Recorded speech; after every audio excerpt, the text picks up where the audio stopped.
2.5 million years ago, in the forests and grasslands of the north, massive animals flourished. From the famous mammoths and mastodons to incredible giant ground sloths. Camels, horses, large cats, and giant bears dominated these habitats. But it wasn't just on land that giant animals could be found. In shallow Pacific waters from northern Mexico to northern Japan, a massive mammal, so large and buoyant it could only float, grazed among the kelp forests closest to the shore. Today, it's known as Steller's sea cow. As the Earth began to warm about 12,000 years ago, many of the large species around the world began to die off. Their populations were often pushed further and further north, and interaction with an expanding human population had dire consequences. A few managed to survive into modern times, while some others were reduced to tiny, hidden ranges where humans were yet to explore. Steller's sea cow disappeared from much of their range and became restricted to the shores of 1 or 2 islands off the coast of Russia. And there they remained hidden and protected for millennia. That is, until a ship stumbled onto the shores of their last sanctuary totally by accident.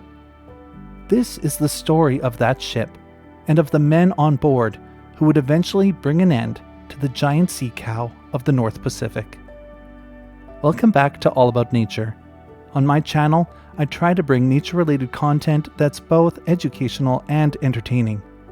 If you like this kind of content, then please consider liking the video, leaving a comment, or even subscribing to the channel. I really appreciate your support.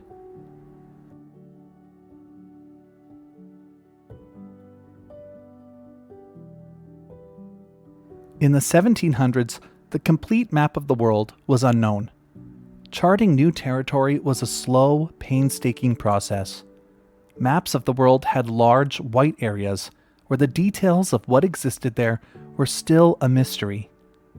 Northeastern parts of Asia were missing entirely, as was the northwest of North America. Being that this area of the map was a mystery, speculation abounded. Some believed there was another continent hidden in the waters between Asia and North America. Others believed that the two may in fact be connected, but there was only one way to find out. In 1724, the Tsar of Russia, Peter the Great, commissioned a team of explorers to map the region. From 1725 until 1731, the first Kamchatka expedition took place. It was led by Bering and involved 2 years of travel to the Russian Far East, 2 years of sailing up and down the coast, mapping as much as possible, and 2 more years to return to the Russian capital. This first expedition failed to determine if there was another landmass off the coast of Russia or how far it was from North America, but the team did succeed at proving that Asia and North America were in fact entirely separated by sea. The strait that separated the continents was given the name of Bering in honor of the explorer who mapped it. But the Tsar wasn't fully satisfied. He wanted to know what lay beyond the shores of Siberia, and the map of the Siberian coast was still far from complete. So he commissioned the second Kamchatka expedition immediately, and Empresses Anna and Elizabeth implemented it. Bering was brought on again, and in 1733, the expedition departed from St. Petersburg. The year after the crew left for Siberia, a German biologist named Georg Wilhelm Steller arrived in St. Petersburg. He met fellow German biologist Daniel Gottlieb Messerschmitt and began studying under him. 2 years later, Messerschmitt died. Steller married his widow, and Messerschmitt's notes on his travels through Siberia came into Steller's possession. Steller was fascinated by Messerschmitt's discoveries in this unexplored land, and he decided that he needed to travel there and take part in its exploration himself. Even more exciting to him was the possibility of being one of the first Europeans to set foot in the northwestern parts of America, as there were likely countless undescribed species thriving there. In 1738, He left for Siberia, eventually making it to Kamchatka in 1740. Bering asked Steller to join him on the push to finally cross the strait and set foot on American soil. Steller joined as the expedition's naturalist and physician, and the group set off from Petropavlovsk in early 1741. But there was no way the crew could know what shocking perils and outstanding discoveries were awaiting them.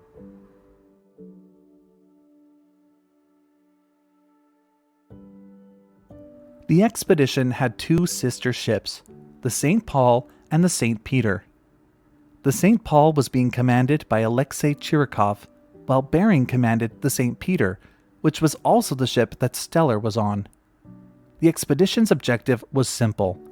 There was a large mountain which they knew was on the American continent, called Mount St. Elias. They would sail until they spotted it, mapping everything they saw along the way, and then return. On the way there, the group met their first problem. After coming into intense fog, the two ships lost track of each other.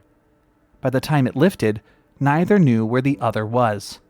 So they both continued westward in hopes of eventually meeting up again. However, that never happened. On the 15th of July, Chirikov and his crew would be the first Europeans to set foot in the northwestern part of North America. After going ashore, they turned around, making it back to Russia in October of that year. On the 16th of July, Bering and his crew spotted Mount St. Elias. Rather than going ashore, the decision was made to return immediately. Bering was quite sick and in a hurry to head back to Russia, so the St. Peter turned east.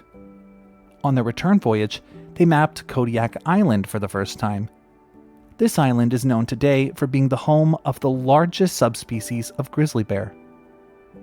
After continued bad weather and getting caught in strange currents, Steller convinced Bering to turn northeast.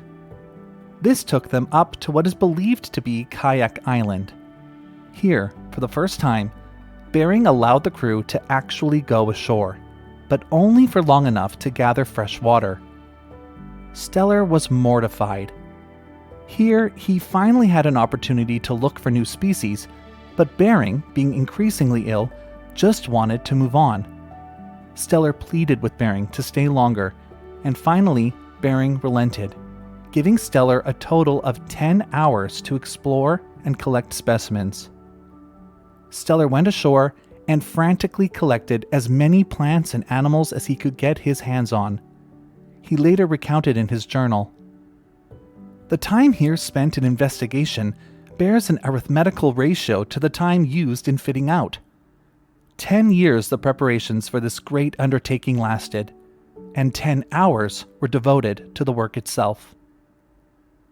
Here, Steller likely collected several of the species that would later be attributed to his name. He had described 4 new species of bird: Steller's sea eagle, Steller's jay, Steller's eider, and the short-tailed albatross. 2 mammals, the sea otter and Steller's sea lion. He also described the Stellera genus of plants, hoary mugwort and Rostella alberti, as well as Steller's sculpin and the gumboot chiton. He even discovered a mineral which is now called stellarite. But it was the next stop on their journey that would bring him his greatest discovery. At some point, Bering became too sick to continue in command, so he passed the position on to Sven Maxwell. The ship continued east, but sickness was a serious problem. Many of the men had already passed away, and only 12 members of the crew were healthy enough to still move. In late November, storms hit the St. Peter.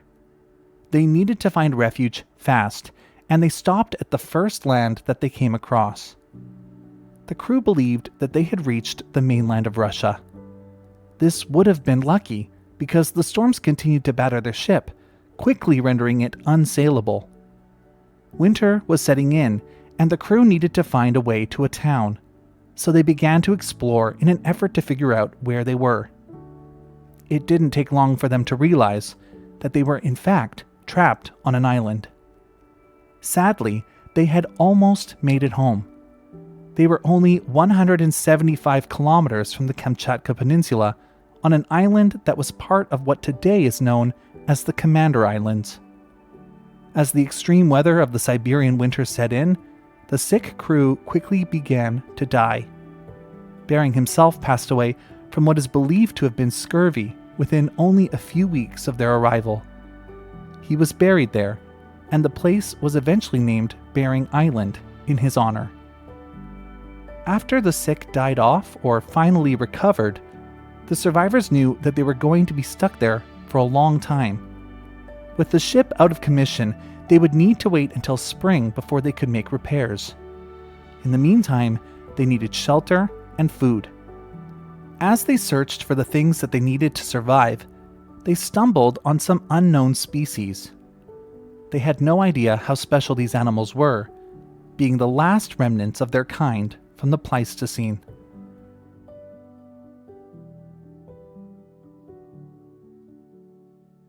Steller was very familiar with the species of the Kamchatka Peninsula.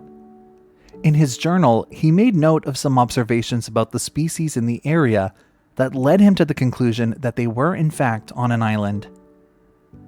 We spent altogether too much time killing foxes, of which Pleistocene and I killed 60 in a day. The abundance and tame self-possession of the animals alone clearly indicated that it must be a sparsely inhabited or entirely uninhabited land. Nonetheless, it could not be far from Kamchatka, since the land plants I had observed here were precisely the same in number, species, and size as in Kamchatka, whereas, on the other hand, the most peculiar plants discovered in America were not to be found here. While the foxes paid a heavy price for the arrival of these men, they eventually got their revenge. The foxes, which now turned up among us in countless numbers, became accustomed to the sight of men, and, contrary to habit and nature, even tamer, more wicked, and so malicious that they dragged apart all the baggage, ate the leather sacks, scattered the provisions, stole and dragged away from one his boots, from another his socks and trousers, gloves, coats, all of which lay under the open sky and for lack of able-bodied men could not be protected. They even dragged off iron and other implements that were of no use to them. There was nothing they did not sniff at and steal from, and it seemed that these evil animals would chastise us more and more in the future, as actually happened, and thus, like the Philistines, we were to be punished in turn by foxes. It was also in his initial observations of the species on the island that Steller first spotted the sea cow along the coast.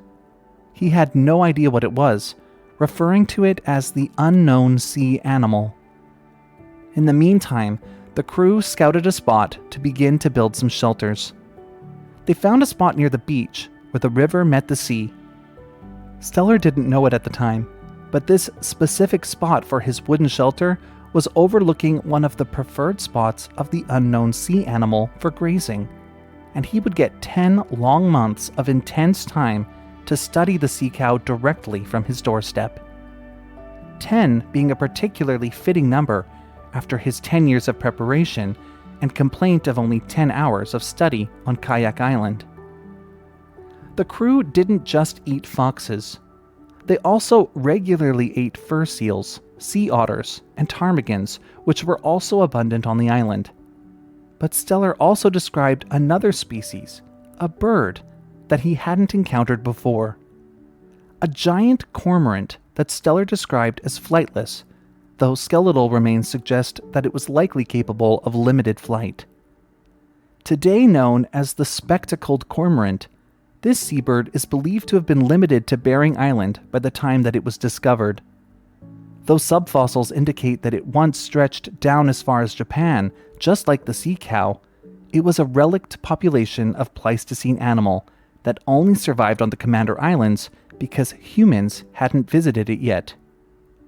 The spectacled cormorant is the largest species of cormorant to have ever lived, probably weighing as much as 6.8 kilograms and standing a meter tall. Steller was the first to describe this species, but he didn't spend much time observing it. In fact, all we really know about it is that it ate fish and apparently tasted delicious. Steller said that a single cormorant could feed 2 or 3 men at a time, so they killed and consumed them regularly. Around Christmas time, the crew focused almost entirely on getting enough food to make it through the winter.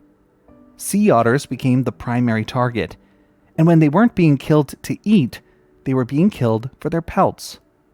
This wasn't just because the crew wanted to take these pelts back to Russia, but also because a major gambling addiction took over the survivors.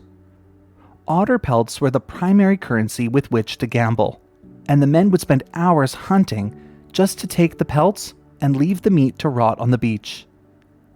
In fact, between November 1741 and April 1742, the crew slaughtered over 700 sea otters, eliminating them from the waters around the island. By the end of April, the ice had finally thawed enough that the crew could begin to get an idea of how they were going to repair the ship. It turned out that the ship essentially couldn't be repaired, and a new, smaller ship needed to be constructed out of parts of the St. Peter.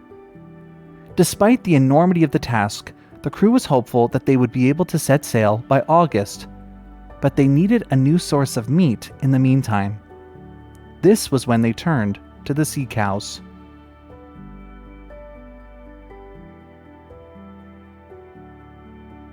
From the start, the unknown sea animals were appearing in great numbers in the shallow waters in front of the crew's temporary settlement. Steller eventually managed to observe them well enough to get an idea for what sort of animal they were. Viewing them in the water was too difficult, but in his book titled De Bestis Marinis, or The Beasts of the Sea, Steller wrote, "In winter they are often suffocated by the ice that floats about the shore and are cast upon the beach dead. This also happens when they get caught among the rocks and are dashed by the waves violently upon them." As such, Steller was able to closely observe the animals, and he recognized them for what they were. While not seemingly being fully aware that they were a separate species, Steller believed them to be the manatees that the Spaniards had described from the Americas. He began to refer to them in his journals as either the sea cow or the manatee, and he made detailed records of their appearance. Measuring up to 9 meters in length and weighing as much as 10 tons, the sea cow was huge. Being positively buoyant, their backs never fully submerged. This meant that they were susceptible to injuries on their backs, especially from sea ice. Steller described their skin as being so thick it was almost impervious to an axe or to the point of a hook. He compared it to the bark of an ancient oak tree, describing it as black, mangy, wrinkled, rough, hard, and tough, and void of hairs. While the body was huge, the head was relatively small. It had thick lips for ripping up kelp to eat, and instead of teeth, it had 2 solid tooth masses, one on the top and one on the bottom. While almost entirely hairless, it had thick bristles around the mouth and on the ends of the front flippers. These flippers were used for swimming, as well as walking along the seafloor of the shallow waters of the coast and of the mouths of the rivers as they searched for the large quantities of kelp that they required to survive. Another important feature was their tail. Unlike manatees, which have a rounded, paddle-shaped tail, the sea cow had a crescent, fluked tail, similar to a dolphin or a whale. This shows that the sea cow was more closely related to the dugongs of the Indian and Pacific Oceans, rather than the manatees. Along with the sea cow, Steller described some creatures that lived on their skin. This cuticle about the head, eyes, ears, breasts, and under the arms, where it is rough, it is thickly infested by insects, and it frequently happens that they perforate the cuticle and wound even the cutis itself. What Steller believed to be insects was more likely a species of louse that acted as an ectoparasite exclusively on the skin of the sea cow. He also found a species of parasitic roundworm inside the sea cows. Any specimens that he collected were lost, so their true identities remain unknown even today. Steller carefully dissected every part of the animals that washed up. He recorded their organs, their bones, and soft tissue structures. If it weren't for these descriptions, we would hardly know what these animals looked like. He also watched them as they floated through the water. Again, everything we know about their ecology and behavior is also thanks to his detailed observations. These animals are fond of shallow, sandy places along the seashore, but they like especially to live around the mouths of rivers and creeks, for they love fresh running water, and they always live in herds.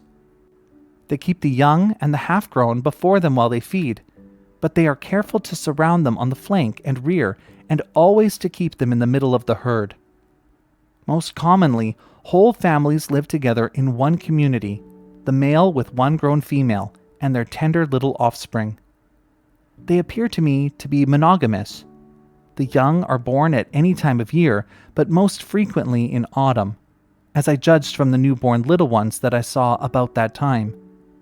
From this fact, as I noticed that they copulated by preference in the early spring, I concluded that the fetus remained more than a year in the womb. These animals are very voracious and eat incessantly, and because they are so greedy, they keep their heads always underwater, without regard to life and safety. When they raise their noses above the water, as they do every 4 or 5 minutes, they blow out the air and a little water with a snort, such as a horse makes in blowing his nose.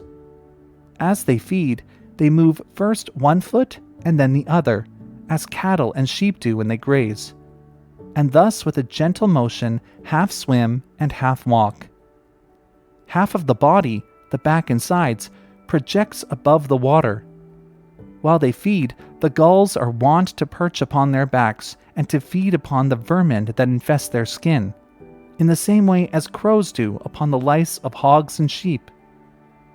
As to voice, the animal is dumb and utters no sound, but only breathes heavily and seems to sigh when wounded. I will not venture to assert how much their eyes and ears are worth. Anyway, they see and hear but little, because they keep their heads under water. At all events, the animal himself seems to neglect and despise the use of these organs. When their stomachs are full, some of them go to sleep flat on their backs and go out a distance from the shore that they may not be left on the dry sand when the tide goes out. In the spring, they come together in the human fashion, and especially about evening in a smooth sea. But before they come together, they practice many amorous preludes. The female swims gently to and fro in the water, the male following her. The female eludes him with many twists and turns until she herself, impatient of longer delay, as if tired and under compulsion, throws herself upon her back, when the male, rushing upon her, pays the tribute of his passion, and they rush into each other's embrace. With the sea otters all gone, the crew turned to the sea cows for nutrition. They had eaten some of the animals that washed up dead over the winter, but on May 21st, they made their first attempt to hunt a sea cow for themselves. Much of Steller's writing is concerned with the methods they used to hunt these animals. Their skin being so tough and their ability to swim so strong that it took all of the men to capture a single one. He tells in gruesome detail how they hooked, slashed, and beat the animals to death, then gives in-depth descriptions about how they used the different parts of the animal to eat or produce oil. In one sad story, he recounts how the crew separated a female from her male partner.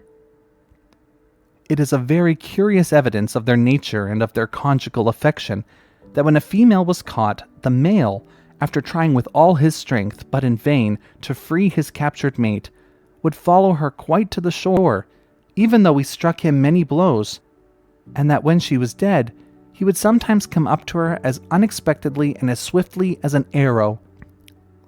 When we came the next day, early in the morning, to cut up the flesh and take it home, we found the male still waiting near his mate, and I saw this again on the third day when I came alone for the purpose of examining the entrails.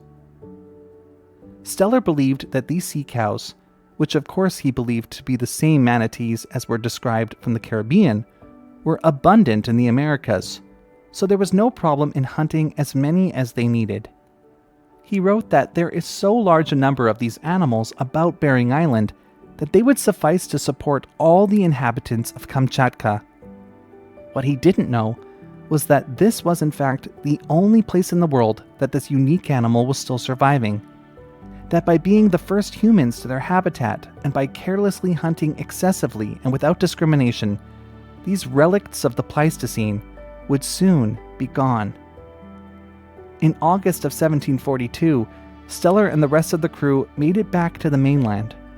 Only 44 of the original 77-member crew had survived, but they all went back to life as normal.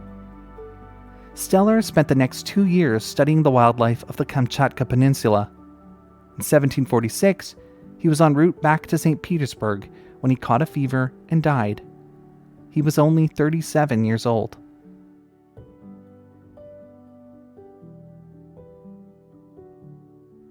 While humans are at fault for the premature extinction of the sea cows, the species was doomed anyways, and likely would have been gone within a century of their discovery, even without human interference. Their genetic diversity was extremely low, and with ocean temperatures continuing to rise, even this last stronghold was soon not going to be able to support them. Population estimates for Steller sea cow around the time that the crew of the St. Peter were marooned there vary from 1,500 up to 2,000 still surviving. Steller's accounts of how to hunt and cook them led future fur traders and whalers to detour to Bering Island with the express purpose of hunting some sea cows. The final official sighting of the species was in 1768, only 27 years after they were first discovered. With their extinction, the 2 recorded parasites of the sea cow also went extinct. And it didn't end there. Sailors continued to stop by the islands to take advantage of the overly tame animal occupants. As a result, the spectacled cormorant was hunted relentlessly until it too was driven to extinction around 1850. While no official specimen of Steller sea cow has been recorded since 1768, sightings have persisted. In the late 1800s, American ethnologist and naturalist Lucien Turner was studying the culture of the native peoples of Attu Island in Alaska. He interviewed an Aleut woman who claimed that her father used to see Steller sea cows in the Aleutians in the 1850s. Throughout the 1900s, and even as recently as 2006, fishermen and hunters have claimed to see giant manatee-like creatures from Russia down to the coast of western North America, as far south as Washington state. The animals are always large, have a strange head, and no dorsal fin. However, in many of the accounts, the animals would surface and then disappear when they fully submerged, a skill that Steller sea cow was known to lack. One of the most compelling sightings is from 1962, in the vicinity of Cape Navarin. Eyewitnesses, including whalers and fishermen from the crew of the whaler Buran, observed a group of mysterious animals. These creatures were seen offshore at a distance of less than 100 meters. The following day, the same herd of approximately 6 animals appeared in a shallow lagoon. This lagoon never froze over during the winter, and the animals were observed eating a variety of kelp that Steller sea cow was also known to favor.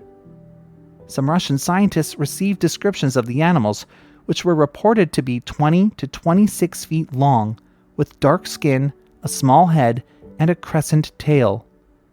The reports said that the animals swam slowly and that they regularly submerged and resurfaced. While most researchers would agree that Steller sea cow is certainly extinct, how does one explain the more modern sightings? One theory is that the unidentified animals were actually female narwhals. They're large, have no dorsal fin, and wouldn't be as easily recognized by the average person. Another theory is that these animals may have been stray northern elephant seals. Others believe that there is possibly an as of yet to be described species of dugong hiding in the waters of the North Pacific. We may never know, but most likely, this amazing species, one of the few megafauna that survived the end of the Pleistocene, is gone forever. And now, all we have are some bones in museums and the stories that were recorded by those who encountered it. And that's it for today's video. I know that this one was more history focused, but I hope you enjoyed hearing about Georg Steller and the sea cows that he discovered. If you did, make sure you hit the like button to help the channel out. If you want to read a PDF of either of the primary sources used to research this video, both are linked in the video description below. Also linked is my Patreon page. I need to say a special thanks to all of my patrons, because without their ongoing support, I wouldn't be able to make a video like this every week. If you want to support the channel, consider joining us on Patreon. Thanks for watching, and I'll see you next time.